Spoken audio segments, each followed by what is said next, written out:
He's sort of a Stratford icon in the sense that people know who he is. He's known as the sign painter in the city. He's got a unique kind of lifestyle, and people notice that right off the get-go. He's well connected. He's not your typical artist, and he's not your typical businessman. He's a fixture here. He's a well-rounded, Renaissance kind of fellow.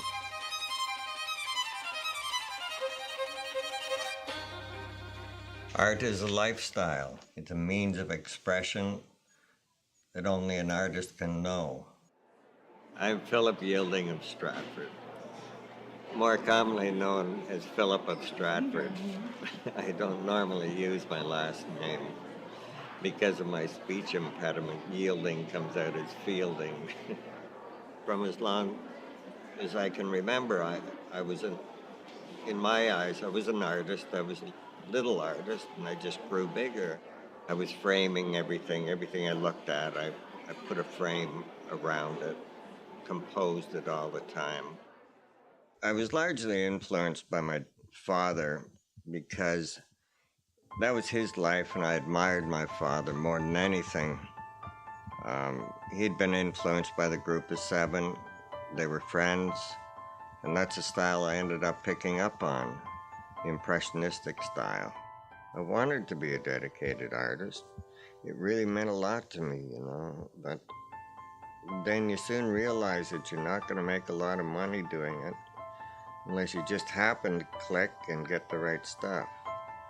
You know, of course, as dedicated as you are being an artist, well, you get the big dollar doing commercial work and it swings your attitude a wee bit.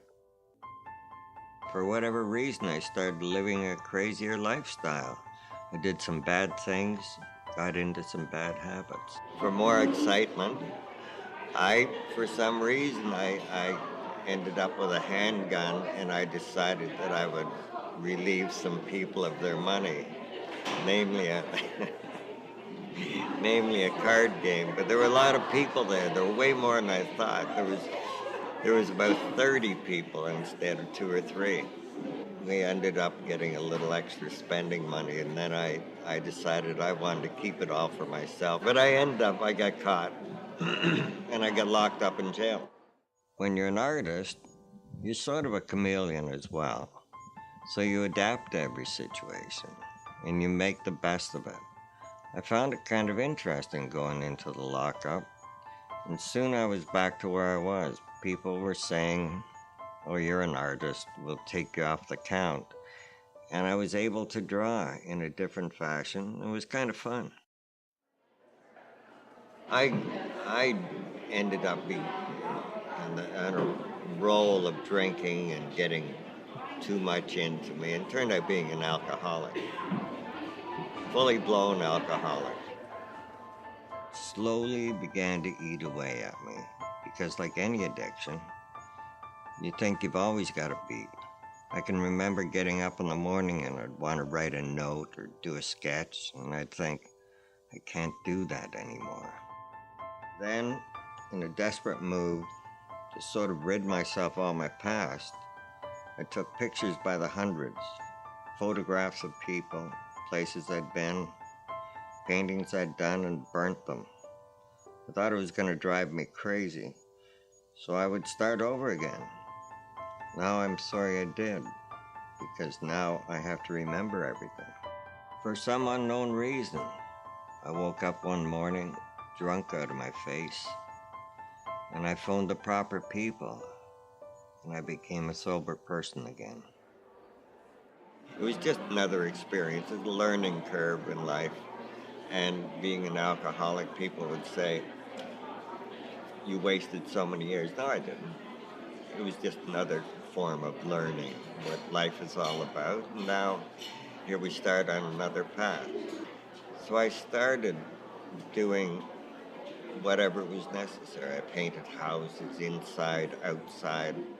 And then it sort of came back. The ability to pick up a brush, and it felt good. I hadn't done that for a long time.